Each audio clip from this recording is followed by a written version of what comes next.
할렐루야. 성도 여러분, 오늘은 우리가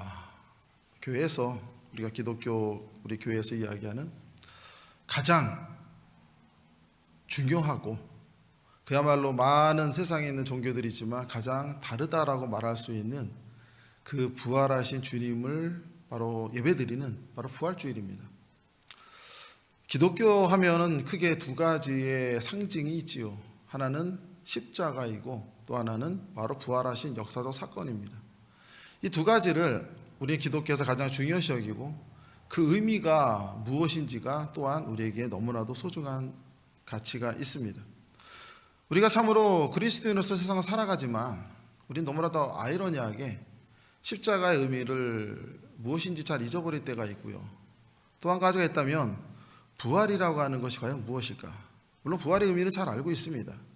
죽은 자 가운데 속에 다시 사신 주님, 이미 주님께서 수차례 말씀하신 대로 십자가에 매달릴 것이고 또한 죽은 자 가운데 다시 사실 거라는 3일 만에 다시 사실 거라고 하는 그와 같은 부활의 말씀을 하셨지요. 그것이 또한 일어났고 역사적으로 또한 우리가 성경으로서 증거하고 있습니다.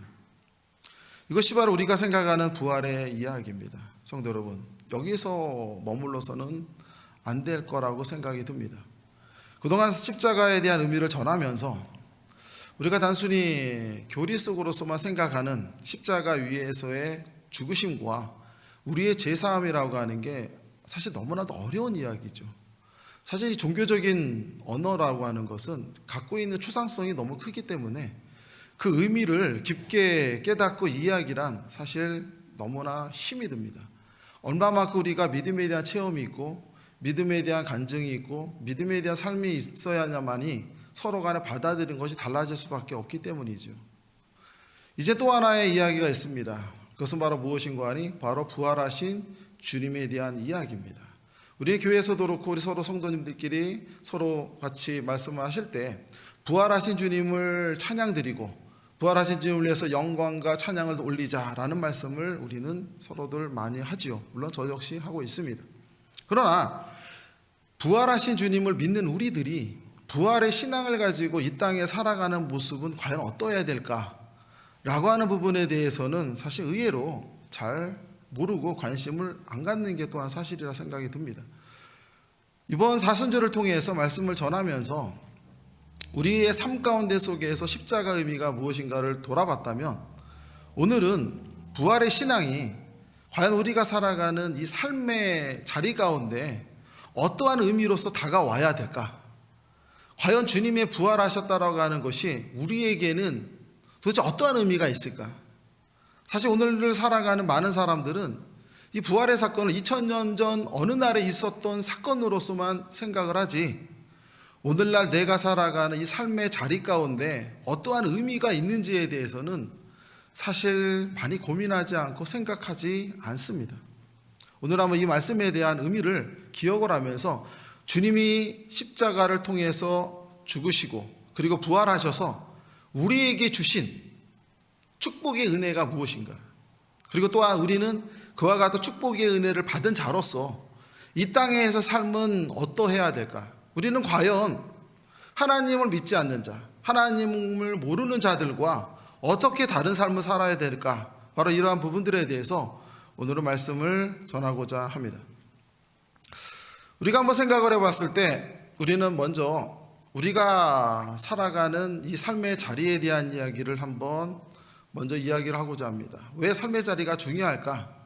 믿음이라고 하는 게 현재 우리가 살아가고 있는 이 삶의 모습에 사실 영향을 받지 않을 수가 없습니다. 그렇기 때문에 우리는 오늘 삶에 대해서 이야기를 먼저 하고자 합니다. 사람들이 말합니다. 삶은 너무나도 불완전하다고. 예, 맞습니다. 사실 너무 이거 없이도 굉장히 추상적인 이야기죠. 어떤 이가 말합니다. 인간은 의식을 갖고 있기 때문에 그 의식을 갖고 있기 때문에 다른 생물과는 다르다고 합니다. 동의하시죠? 우리는 의식을 갖고 있기 때문에 세상에서 의식을 가지고 있는 그야말로 생명체는 사람밖에 없지요. 요새 흔히 말하는 AI라고 하는 컴퓨터 인공지능을 이야기하지만 그들도 인간만 못하지요. 왜? 그 식은 의식이 없기 때문이거든요. 그야말로 세상 속에서 의식을 가지고 있는 존재는 오로지 유일하게 사람만이 가능합니다. 사람이 그들과 다르기 때문에 사람들이 추구하는 게 있죠. 많은 인문학자들이 말합니다. 세상에 많은 지식인들이 이야기하죠. 사람은 불완전하지만 그들이 의식이 있기 때문에 그 의식을 통해서 우리가 살아가는 삶에 대한 두려움이 있고 삶에 대한 공포심을 갖는다고 합니다. 그리고 또 다른 면으로 보게 되면 우리가 살아가는 자신의 존재 근거, 우리가 도대체 어디에서부터 우리의 존재가 시작이 됐는지에 대한 존재의 근거에 대한 의식적인 추구를 갖는다는 것이죠. 이러한 두 가지 이중적인 모습이 사람이라고 이야기합니다. 성도 여러분, 동의하지 않습니까? 그런데요, 성경에서는 과연 무엇이라고 이야기할까라고 하는 겁니다. 성경은 이렇게 이야기합니다. 하나님께서 사람을 창조하셨습니다. 하나님을 창조하셨는데 그 사람들은 하나님이 누군지를 추구할 수 있도록 의식을 주셨지요. 그래서 우리는 의식을 가지고 있습니다. 그래서 우리의 의식은 내가 도대체 어디부터 출발이 됐는지 그 본질에 대해서 늘 갈구하다 보니까 우리의 출발처라고 할 수 있는 하나님에 대한 추구할 수 있는 의식이 있습니다. 그리고요, 그러나 이런 의식을 갖다 보니까 우리가 살아가고 있는 삶 속에서 우리는 완전하지 못하죠. 불완전함으로 이런 삶을 살아가면서 의식으로 인하여 앞으로의 삶, 미래의 모습, 나아갈 길, 이러한 것들을 바라보면서 공포와 두려움을 갖거든요. 의식이 가져오고 있는 두 가지의 양면성입니다. 이렇게 우리는 사람을 만들어졌다는 겁니다. 그러면 성경은 또 이렇게 이야기하죠. 이렇게 불완전한 존재이기 때문에 이러한 우리 인간들이 어떻게 살아야 되는가 성경에서 말합니다. 하나님과의 관계 안에서 너희들이 살아갈 때, 그럴 때 너희들이 참 평안을 얻을 수 있다. 이것이 바로 창조의 법칙이라고 성경에서는 소개를 하고 있습니다. 이것이 바로 아멘으로 받아들이는 것이 바로 그리스도인이고 그리스도인의 삶이죠. 우리가 이야기하고 있는 이 세상 삶 가운데 속에서 하나님에 대한 것을 바라보고 주님과 관계를 추구한다는 게 단순히 그리스도인이기 때문에 그러해야 된다라고 말하지 않아요. 성경에서 말하는 것은 원래 본질적으로 창조되어졌을 때 사람들은 그렇게 살아가도록 만들어졌다라고 하는 거예요. 그렇기 때문에 사람은 불완전하지만 하나님을 의식하기도 하고 하나님께 나아갈 수 있는 길이 열리기도 하죠. 그러나 또 한편으로는 그러한 의식 때문에 이 세상을 살아가다 보니까 보이는 것, 때로는 앞날 다가가야 될 것, 살아가야 될 걸 가지고 두려워하고 공포감에 빠지죠. 세상에 어느 누구도요, 두려움과 불안의 실체는 미래에 있지 지금에 있지 않습니다. 지금은 살면 되지만 다가올 미래에 대해서는 그러지 않거든요. 지금 우리가 살아가고 있는 이 시대도 한번 바라보시겠습니까? 많은 사람들이 깊고 어두운 터널에 다 머물러 있지요. 각 개인들이 그 깊고 어두운 터널에 머물러 있고요. 어디 그뿐입니까? 가정이 머물러 있고요. 지금 교회도 머물러 있습니다. 사회도 머물러 있고 나라도 머물러 있죠. 모두가 다 이 깊은 터널에 다 머물러 있거든요. 그런데 각자가 머물러 있는 장소가 어떤 이는 터널의 끝자락일 수도 있습니다. 이제 곧 태양이 장렬하는 곳으로 나갈 수도 있고요. 누구는 이제 막 시작하는 사람도 있고요.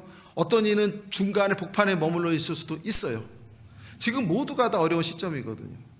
그런데 우리는 왜 이 가운데 속에서 두려워할 수가 있는가? 그것은요, 우리가 어디에 머물러 있나 궁금하죠. 우리가 앞으로 나아갈 길이 어떠할 것인가에 대한 두려움이 있기 때문에 우리는 늘상 그 가운데 속에 흔들릴 수밖에 없다라고 하는 겁니다. 오늘 과연 우리에게 주님께서, 우리 하나님께서 우리에게 어떻게 시작을 하실까요? 성경 말씀을 하나 잠깐 한번 볼까요? 출애굽기 6장 2절 말씀을 보게 되면요, 하나님께서 모세를 처음 만나서 모세에게 당신을 소개하십니다. 소개하기 전에 이런 얘기를 하세요. 6장 3절에 보면 아브라함의 하나님이지만 그 아브라함에게도 내가 누구인지 가르쳐주지 않고 그냥 권능의 하나님으로만 나타났다라고만 이야기해요. 아직은 당신이 누군지 소개하지 않았다는 얘기죠. 그리고 출애굽기 6장 2절 한번 스크린 한번 보시겠습니까? 뭐라 얘기합니까? 모세에게 나타나지 그 하나님 말씀하시기를 나는 여호와이니라 라고 당신을 소개하시죠. 성경에서 바라보게 되면 역사상 하나님께서 태초로 처음으로 당신을 소개하는 장면입니다. 여기서 이야기의 여호와라고 하는 것은 그냥 직역을 해버리게 되면, 직접적으로 해석을 해보게 되면 어떤 의미냐면요, 나는 너희와 함께 하는 자다라는 의미예요. 이 말씀의 의미를 어떻게 이해를 해야 되냐면, 하나님이 사람을 만드셨는데, 창조하셨는데, 그 하나님이 하나님과 관계 안에서 살아가도록 만들어진 존재라고 했죠. 그러므로 하나님은 우리와 관계 속에서 무엇을 말씀하셨냐면, 나는 너희와 함께하는 자다라고 말씀하셨어요. 다른 말로 표현하면, 너희가 나를 떠나서는 살아갈 수 없는 존재다라고 하는 의미죠. 이 이야기가 펼쳐진 게 구약의 이야기입니다. 구약의 이야기를 바라보게 되면 두 가지 삶의 모습이 나옵니다. 하나님을 추구하면서 하나님을 따르는 삶의 모습이 있고요, 그러지 않고 내일의 모습, 앞으로 살아가야 될 삶, 기타 등등의 보여지는 모습들을 보고 달려가는 인간의 모습들이 두 가지로 나와 있습니다. 그렇게 자신들이 생각하고 있는 보여지는 것에 흔들려서 달려가는 삶의 모습들이 이스라엘 민족을 통해서 표현되죠. 그들에게 함께 하신 하나님 역사하심도 있었지만, 그들은 불안과 두려움으로 치달아서 소멸되고 있는 것도 또한 성경에서는 보여주고 있습니다. 이것은 사람들이 가지고 있는 의식 가운데 한 가지의 길이죠. 그리고 성경은 또 한 가지의 길을 이야기하고 있습니다. 이런 길이에요. 어떠한 사람의 고백을 잠깐 한번 들어볼까요? 여호와 하나님께서 연약한 나와 함께 하시니 내가 부족함이 없습니다. 잘 아시죠? 비록 살아가는 것이 때로는 사망의 골짜기를 지나는 것 같이 어려울 때도 있지만, 여호와 하나님께서 나와 동행하시기 때문에 내가 두렵지가 않습니다. 성도 여러분, 이렇게 이야기한 다윗의 고백을 우리는 기억하실 겁니다. 이 길은 바로 또 하나의 길인 것이죠. 주님과 동행하고 함께하는 자의 길을 성경에서 또한 이야기하고 있다라고 하는 겁니다. 하나님께서 우리를 처음에 창조하셨을 때 우리에게 놓여진 이 두 가지의 삶의 모습인 것이죠. 과연 우리는 어떠한 삶의 모습을 추구하고 살아가야 될까라고 하는 겁니다. 많은 사람들은 이야기하죠. 하나님이 나와 함께 하시고 우리 가정과 함께 하십니다 라고 하는 고백이 그저 우리 신앙 속에서 나와는 그런 고백으로만 바라봐서는 안 된다는 거예요. 성경에서는 정말로 중요한 메시지로 전달하고 있거든요. 처음에 하나님께서 우리에게 보이셨을 때 이렇게 나타낸 것만이 아니에요. 성경이 계속해서 이야기하고 있습니다. 마태복음 1장 23절 말씀을 한번 보시겠습니까? 거기 뭐라고 얘기합니까? 보라, 처녀가 잉태하여 아들을 낳을 것이요 그의 이름을 뭐라고 하라? 임마누엘이라 하라 하셨으니 이를 번역한 즉 뭐가 됩니까? 하나님이 우리와 함께 계시다 함이라. 무슨 의미일까요? 하나님께서는 처음부터 우리를 창조하셨을 때 함께 하도록 만들어진 존재이고, 그것을 설명해주고 보이신 것이 당신을 소개하신 것이고, 거기서 멈춘 것이 아니라 하나님께서 이 땅에 오셨습니다. 하나님께서 사람의 몸을 입으셔서 이 땅에 오셨는데, 이렇게 오셨을 때의 사건을 성경에서는 뭐라고 이야기하냐면요, 하나님이 우리와 함께 계신다, 바로 그렇게 표현한 거예요. 이제 하나님은 구약 속에서 초월자로 존재하셨습니다. 사람들이 보이지 않으세요. 사람들이 이야기합니다. 함께 하시는 하나님이 도대체 어디 계십니까? 나와 함께 하시는 하나님 어디 계십니까? 사람들이 울부짖음을 듣습니다. 그들의 삶의 공포를 보고 두려움을 바라보지요. 하나님께서 보십니다. 하나님이 인간을 불완전하게 만들어 주셨지만 그들의 불완전함 속에는 하나님을 추구할 수 있고 하나님을 따를 수 있는 믿음의 눈을 주셨는데, 삶 가운데 속에서 그걸 잃어버립니다. 그걸 안타까이 바라보신 하나님께서 우리를 구원하시기 위해서 직접 이 땅에 오셨죠. 무슨 얘기입니까? 보여주신 거예요. 이제 너희 앞에서 함께하는 하나님의 모습으로 보여주신 것이 성경에서는 뭐라고 얘기합니까? 임마누엘의 하나님이요 우리와 함께 계시는 그 하나님이시다 라고 이야기하는 거거든요. 그러면서 우리는 성경이 분명히 우리에게 길을 이야기하고 있습니다. 그 길은 바로 무엇입니까? 우리가 이 땅에서 살아갈 때 어떻게 살아가는 것이 진정한 하나님의 자녀의 길이요 하나님을 믿는 사람들의 길인가 라고 하는 거거든요. 그리고 또 한 가지 분명하게 이야기하는 게 있죠. 단순히 우리가 신앙적인 고백 속에서 나온 하나님과 함께하는 삶이 아니라 우리는 원래 그렇게 되어졌다는 존재라는 거예요. 원래 사람은 그렇게 만들어졌다라고 하는 거예요. 그런데 우리는 이걸 망각한다는 거죠. 이 망각의 역사가 구약성경의 역사였던 것이고, 이제 주님께서 이 땅에 오셔서 십자가에 달려 죽으심으로 우리의 죄를 사하시고 귀하신 피해값으로 우리를 사하시고 우리에게는 너무나도 소중하고 귀한 생명의 은혜를 주셨죠. 우리 이 표현이 너무나 어렵습니다. 왜? 직접적으로 옆에 누군가가 내게 필요한 거 선물을 주면 눈에 보이는 건 값어치 있지만 보이지 않고 깨달아지지 않는 거는요, 그 가치를 알 수가 없습니다. 성경 속에서 이야기하는 주님의 피해값으로 구원받은 우리들이라고 하는 거는 우리에게 너무나 어려운 이야기예요.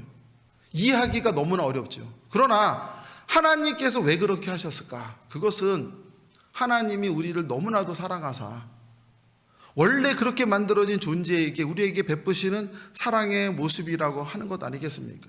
주님께서 오늘 우리에게 말씀하시죠. 하나님께서 우리와 함께 하시기를 원하신단다.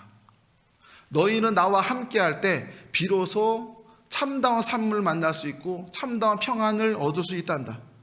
내가 너희를 이처럼 사랑했기 때문에 십자가의 사랑으로 너를 품었으니 너희는 나와 함께 하자라고 말씀하시는 거예요. 이 이야기가 역사적으로 성경에서 우리에게 나타났고요. 누구에게 나타났습니까? 2000년 전 많은 사람들에게 나타나셨죠. 그들은 주님을 보았습니다. 주님의 행적을 보았습니다. 주님의 죽으심을 보았죠. 주님의 부활하심도 보았습니다. 그렇게 나타났다는 거예요. 그리고 또한 성경은 우리에게 보여주고 있습니다. 무엇을 보여줄까요? 그렇게 나타났던 주님의 모습을 통해서 변화되어지고 새로워지고 그렇게 삶을 살았던 많은 사람들의 이야기가 성경에서 우리에게 그대로 증거되어 보여주고 있다라고 하는 거예요. 그들은 모두가 다 주님을 떠난 자들이죠. 그러나 그들이 창조법칙 안에서 하나님의 사랑을 깨닫고 주님의 사랑을 깨달았을 때 그들이 어떻게 변화되어졌는지 성경은 우리에게 보여주고 있다라는 거예요. 이제는 우리에게 무엇이 남았을까요? 사도 바울이 표현하는 걸로 그들에게 볼까요? 우리에게 주어졌다라고 하는 겁니다. 무엇이 주어졌을까요? 바로 예수 그리스도의 놀라운 사랑의 은혜가 주어졌다는 겁니다. 어디서 나타난지 우리 한번 찾아볼까요? 오늘 본문 말씀 잠깐 한번 보시죠. 누가복음 24장 36절을 한번 보시게 되면요, 이 장면은 어떤 장면이냐면 이런 장면입니다. 예수님께서 부활하셔서 사랑하는 제자들에게 처음으로 모습을 나타내셨습니다. 성경에서는 그러한 장면이 사복음서 여러 곳에 나와 있어요. 여기 나와 있는 장소들을 보게 되면 한결같이 똑같은 말씀을 그대로 나타내고 있는 것이 있습니다. 그게 바로 36절에 나와 있죠. 뭐라 얘기합니까? 너희에게 뭐가 있을 거라고요? 평강이 있을지어다. 성도 여러분, 부활하신 주님이 사랑하는 제자들 앞에 나타나셔서 처음으로 쓰셨던 단어가 뭐냐면요, 평강이라고 하는 단어를 썼습니다. 평강이라고 하는 것은 엄밀하게 얘기하면 우리가 아는 샬롬의 은혜입니다. 이 샬롬이라고 하는 것은 또 구체적으로 풀면 뭐가 될까요? 하나님이 우리와 함께하는 것을 성경에서 평강이라고 이야기해요. 너무나도 아이러니한 것은 성경에서 일관되게 증거하고 있는 것은 바로 무엇이냐면요, 하나님이 우리와 함께하는 그 삶에 대해서 끊임없이 이야기한다는 거예요. 오늘 본문 말씀 속에서도 보게 되면 예수님께서 사랑하는 제자들 앞에 나타나셨을 때 그분이 쓰셨던 말씀이 바로 무엇이냐면 너희에게 평안이 있게 하라, 너희들이 평강이 있을지어다 라는 축복이거든요. 여기만 그럴까요? 안 그렇습니다. 마태복음 28장 9절을 볼까요? 마태복음 28장 9절 말씀을 한번 잠깐 보게 되면요, 이런 말씀이 있습니다. 부활하신 예수님께서 그를 쫓았던 여인들에게 나타나셨습니다. 그리고 제일 처음에 하셨던 말씀이 무엇이냐면요, 평안하냐? 라고 물어보세요. 역시 여기서도 무엇이 등장하냐면 이 평강이라는 단어가 나온다는 거예요. 그리고 요한복음 20장 19절 말씀을 보시게 되면 예수님께서 제자들 가운데 서서 그들에게 처음으로 만나서 말씀하신 것이 무엇인고 하니 너희에게 평강이 있을지어다 라고 말씀하셨다는 거예요. 바로 무슨 얘기일까요, 성도 여러분? 하나님께서는 우리를 이렇게 사랑하신다는 거죠. 부활하신 주님도 우리에게 말씀하시고자 하는 것은 무엇이냐면 너희들에게 평강이 있을지어다예요. 평강이 그냥 앞으로 있을 거다가 아니고요, 평강이 너희에게 이미 주어졌다라는 거예요. 이것이 바로 성경이 우리에게서 이야기하는 사실입니다. 예수님께서 부활하셔서 제자들 앞에 서서 그들에게 말씀하셨던 것도 너희들에게 평강이 함께할 것이다. 하나님의 은혜가 오늘 주를 믿는 너희들과 함께 한다라는 거예요. 성경이 일관되게 전하고 있는 것은 바로 무엇인고 하니 처음 하나님께서 이 땅에 당신을 알리실 때도 너희와 함께하는 자라 하셨고 이 땅에 육신의 몸을 입고 오셨을 때도 하나님은 너희와 함께 한다고 하셨고 십자가에 고통당하시고 우리를 품으시고 부활하셔서 우리 앞에 나타나셨을 때도 하나님은 너희와 함께 한다고 말씀하셨다라는 거예요. 그리고 성경 여기서 끝나지 않죠. 좀만 더 보겠습니다. 요한복음 14장 16절 말씀을 보게 되면요, 예수님께 제자들에게 말씀하십니다. 내가 아버지께서 나 이후에 보혜사 성령이죠, 보혜사 성령을 보내리니, 그 다음 뭐라 얘기합니까? 너희와 함께 있게 하리라. 이제 예수님께서 약속하신 건 뭐였냐면요, 보혜사 성령이 와서 우리와 함께 있도록 하시겠다라는 거죠. 이제 이 말씀들을 바라보게 되면요, 하나님의 은혜가 얼마나 우리에게 주어지고 있는지 우리가 깨달아야 된다는 거예요. 우리는 흔히들 이야기하는 게 있죠. 예수님을 살아간 당시 예수님을 보는 사람들, 주님의 기적을 바라본 사람들, 그런 사람들도 우리도 그렇게 살아갔다고 한다면 나는 분명히 주님을 온전히 믿고 고백할 수 있을 것이라고 이야기할 수도 있습니다. 그러나 성경이 우리에게 말하는 것은 무엇이냐면요, 하나님은 처음에 초월자로 존재하셨지만 신약을 통해서 말씀하셨던 것은 그들에게 보이셨던 하나님이시고, 그리고 그들의 변화됨을 성경을 통해서 우리에게 드러내셨어요. 증언하신 거예요. 그리고 오늘을 살아가고 있는 우리들에게 무엇인가 하니 하나님 은혜가 주어진 겁니다. 무엇으로? 주님께서 약속하셨던 성령이 우리 모두에게 임하시잖아요. 이제 멀리 계신 하나님이 아니라 우리 삶 속에서 다가오시고 우리 삶 속으로 들어와 버리는 그 하나님의 은혜를 이제 주님이 말씀하고 계신다는 거거든요. 마지막 한 장만 보죠. 마태복음 28장 20절에 보게 되면 예수님께서 마지막에 이런 얘기를 하십니다. 마지막에 우리를 떠나는 그 시점에 말씀하시는 거죠. 뭐라 얘기하십니까? 너희와 세상 끝날 때까지 항상 함께 하리라. 주님께서 승천하실 때 우리에게 약속하셨던 말씀은 또 무엇이었냐면요, 세상 끝날까지 함께 하라는 것도 아니고 세상 끝날까지 너희와 늘 항상 함께 한다는 말씀을 하셨거든요. 성도 여러분, 놀랍지 않습니까? 성경이 우리에게 증거하고 있는 건 뭐냐면요, 처음부터 끝까지 증거하는 거는 하나님이 우리와 함께 한다는 사실을 끊임없이 증거하고 있다는 거예요. 도대체 왜 그럴까? 도대체 왜 그렇게 피토하면서 성경에서 우리에게 그걸 증거하고 있을까? 우리 이것을 깨달아야 된다는 거죠. 하나님은 우리를 창조하실 때 그렇게 만드셨다라는 거예요. 우리가 하나님을 깨닫고 하나님을 알고 하나님을 경배하고 하나님을 믿고 하나님을 따를 때 우리에게 참 평안함이 있고 하나님의 관계 안에 머물 때 우리가 진정으로 삶의 평안과 가치와 누릴 수 있다는 것이죠. 이것이 바로 성경에서 말하는 축복인 겁니다.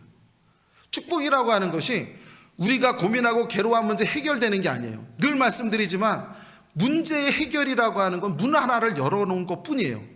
문이 열리면 그 문으로 인해서 수많은 문이 또 열릴 수밖에 없어야 돼요. 또 열려야 돼요.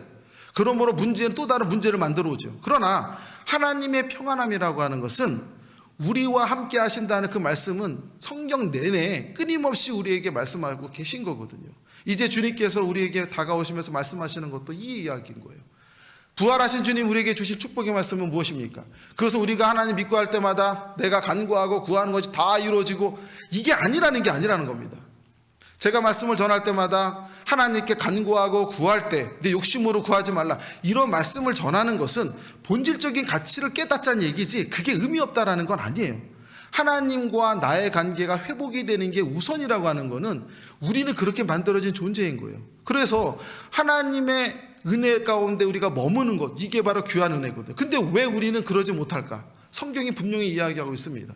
누가복음 24장 37절로부터 38절, 오늘 본문 말씀입니다. 한번 잠깐 보시겠습니까? 거기 뭐라 얘기합니까? 부활하신 주님이 제자들 앞에 오셨습니다. 그런데 제자들 앞에 오신 주님은 이미 이전에 말씀하셨어요. 내가 십자가에 달려 죽을 것이고 3일 만에 부활할 것이라 분명히 말씀하셨어요. 한 번도 아니에요. 여러 차례 말씀하셨어요. 세상에서 주님을 십자가에 못 매달린 그 자들도 알았어요. 제자들이 어찌 몰랐겠습니까? 그런데 그 주님이 제자들 앞에 지금 서 계십니다. 그때 제자들의 반응이 어땠습니까? 37절에서 뭐라 얘기합니까? 그들이 보고 놀라고 무서워하여. 그들은요, 주님의 모습을 보고 놀랍고 무섭대요. 왜 놀랍고 무서웠을까요? 자기 생각과 다르기 때문이에요. 내 생각을 넘어서는 거예요. 인간은 불완전하기 때문에 사람들이 가지고 있는 생각과 의식이라고 하는 건 항상 나와 연관되어 있습니다. 내 삶의 자리에 연관되어 있는 거예요. 내 삶이 괴롭고 힘든 사람은 세상 모두가 어둡고 괴롭게 봐요. 왜? 내가 괴롭기 때문이에요. 사람의 모든 생각들 나와에 멈춰져 있거든요. 인간은 그만큼 불완전해요. 이러한 사람들이 이제 제자들 입장을 한번 돌아가 보시죠. 주님을 쫓고 쫓았는데 이제는 아무것도 없어요. 다 잃어버렸어요. 자신의 인생은 헛거가 됐어요. 그렇게 절망에 빠져있는 제자들에게 아무것도 안 보여요. 왜? 자신의 절망밖에 보이지 않기 때문이에요. 그럴 때 주님이 나타나셨는데 주님께서 하셨던 말씀을 이미 까마득하게 잊어버렸어요. 그러므로 그들이 주님을 바라봤을 때 오히려 그들은 자신이 알고 있는 선생님의 모습이 나타났을 때 깜짝 놀라고 벌벌 떨게 되었던 거거든요. 이게 사람이라는 겁니다. 성경에서 우리에게 분명하게 보이는 것은 무엇이냐면요, 우리는 이렇게 불완전하다는 것이죠. 우리가 삶의 자리 가운데 멈춰서 살아가다 보게 되면 흔들릴 수밖에 없다라는 거예요. 우리가 지금 이 터널 속에 다 갇혀 있는데 세상에 모두가 갇혀 있습니다. 교회라고 아닌 것 같습니까? 세상에 있는 모든 교회도 갇혀 있는 거예요. 수많은 사람들이 그 안에 다 갇혀 있는데 과연 그 갇혀 있는 그 자리 가운데 속에서 하나님께 우리에게 질문하시죠. 너희들은 이러한 갇힘 속에서 평안하느냐? 아니면 무엇을 바라보고 불안하고 두려워하느냐? 이 질문인 거예요. 다윗의 고백을 이야기하는 사망의 음침한 골짜기를 거닐지라도 그가 평안할 수 있다라고 하는 증언은 그가 믿음이 좋아한 사람이기 때문이 아니라 그는 본래적으로 그렇게 창조되었음을 깨달은 사람이고 하나님이 그와 함께 하셨다라고 하는 것을 늘 체험하고 깨닫고 알았던 사람인 거예요. 하나님의 은혜는 우리에게 다 주어졌습니다. 주님께서 말씀하시듯이 너희에게 다 주어졌어요. 다 주어졌는데 우리는 이 땅을 살아가면서 부활하신 주님을 찬양하고 부활을 이야기하며 죽은 자에서 부활만 이야기하면서 사람 간에 다투고 논쟁할 때 어찌 사람이 죽은 자 가운데 살아나냐와 같이 앉아서 논쟁하고 그를 꺾고 설득시키는 것이 부활의 신학을 지키는 신앙인의 모습이 아니라는 겁니다. 도대체 무엇 때문에 주님께서 부활하셨고 우리들에게 무슨 메시지를 주느냐 이거죠. 우리 이 땅을 살아가면서 삶의 모습을 가만 바라보게 됐을 때 하나님과 함께함을 깨닫지 못한다면 본문에서 이야기하는 것처럼 벌벌 떨고 진정으로 주님의 모습이 무엇인지 깨닫지 못하고 살아간다면 우리는요, 우리가 태어나면서 우리가 만들어지면서 가지고 있는 두 가지 모습, 하나는 하나님을 추구하고 하나님과의 관계를 회복하면서 평안하고 평강하며 하나님 은혜 가운데 살아가는 인생과 나머지 하나의 길인 늘상 앞에 문제와 괴로움과 두려움 가운데 속에서 벌벌 떨며 살아가는 모습하고 두 가지에 늘 놓인다라는 거예요. 우리가 터널에 갇혀 있다는 게 중요한 것이 아니라 그 자리 가운데 속에서 함께 하시는 하나님의 은혜와 부활하신 주님의 은혜가 오늘 우리와 함께 한다라고 하는 것을 기억하는가, 기억하지 못하는 것에 놀라운 차이가 있다라고 하는 겁니다. 그러한 우리에게 주님께서 무엇을 말씀하실까요? 제자들이 두려워서 벌벌 떨고 있을 때 그들에게 주님께서 말씀하시는 거 한번 들어볼까요? 누가복음 24장 39절 오늘 본문 말씀을 한번 보시죠. 주님께 놀라운 말씀하십니다. 이 내 손과 발을 보고 나인 줄 알라. 또 나를 만져보라. 영은 살과 뼈가 없으니 너희는 너는 보는 바와 같이 뭐라 얘기하십니까? 나는 있노라. 저는 이 나는 있노라는 말씀을 딱 읽는 순간 전율이 느껴져요. 나는 있노라. 주님께서 무엇을 말씀하셨냐면요, 부활하신 주님은 그냥 남이 아니에요. 멀리 존재하는 게 아니에요. 나와 상관없는 존재가 아니라는 거예요. 제자들 앞에 서 계신 그 주님은 그들에게 무엇을 말씀하셨냐면 지금 그 부활하신 주님이 너희들 앞에 서 있는 바로 그 자신이라는 거예요. 이와 같은 모습으로 너희와 함께 했고 전에도 함께 해왔고 앞으로도 함께 한다는 거예요. 이것이 바로 주님께서 보이신 부활의 모습이었던 것이죠. 나는 있노라. 이 자리에 우리도 마찬가지입니다. 우리가 이 땅을 살아갈 때 2000년 전의 부활의 사건과 오늘날 내가 살아가는 우리의 사건과 뭔 상관이 있습니까? 만약에 이렇게 이야기한다고 한다면 우리 그리스도인의 모습을 갖고 있는 게 아닙니다. 예수님의 부활은요 2000년 전에 잠깐 있었던 역사적 사건 혹은 신앙의 고백으로 끝나는 게 아니라 오늘 우리 앞에 현존하는 사건이라는 겁니다. 주님께서 우리에게 분명하게 말씀하시죠. 세상 끝날 때까지 너희와 함께 함이라. 오늘 주님께서 우리와 함께 한다라는 거예요. 어느 곳에 우리가 살아가고 있는 이 삶의 현장 가운데 함께 하신다는 거예요. 이 삶 현장 가운데 함께 하신 이유가 무엇일까요? 이 현장 속에서 우리는 주님을 잃어버리기 때문에요. 우리가 이 현장 가운데 속에서 하나님을 잃어버리기 때문이에요. 이 현장에 있게 되면 우리의 의식은 현재 머물지만 미래를 잡아당깁니다. 앞으로의 고민이 있고요, 내일 살아가야 될 괴로움이 있고요, 인생의 고통이 있어요. 이 모든 것들을 붙잡고 괴로워하고 힘들어하거든요. 하나님께서 하시고 주님께서 하시는 거예요. 그래서 주님께서 어느 곳에 계신 거 하니 바로 내가 살아가는 그 현장에 계신다는 거예요. 다윗의 고백 가운데 사망의 음침한 골짜기 행할지라도 평안한 건 사망의 음침한 골짜기에 주님이 계신 걸 알기 때문인 거예요. 우리가 어느 자리에 있는가가 중요한 게 아니라는 겁니다. 나는 있노라, 그렇게 있다라는 거죠.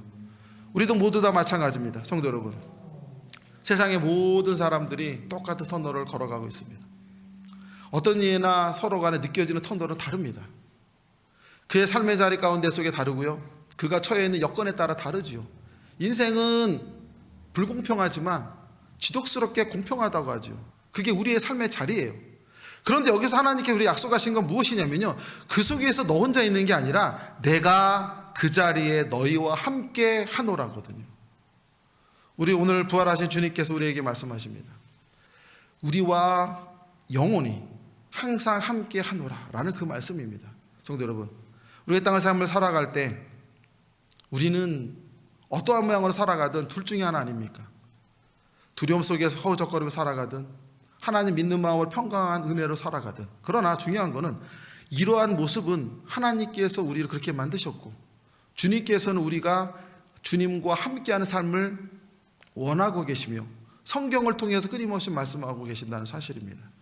우리가 한 주간 동안 생활하실 때 부활하신 주님의 은혜를 기억하시면서 내게 주신 이 삶이라고 하는 것이 하나님께서 나를 사랑하셔서 함께 하시는 삶의 자리라는 걸 깨달으시고 나 혼자 가는 길이 결코 아니며 하나님의 이 삶의 현장 가운데 와 계신 현존하는 자리라는 것을 깨달으시면서 주님의 은혜 가운데 속에서 감사하시고 그 은혜 가운데 감격하면서 우리가 하나님과 함께하는 은혜가 얼마나 귀한지를 조금이나마 체험하시고 깨달아 가시는 한 주가 되시기를 주님의 이름으로 축원합니다.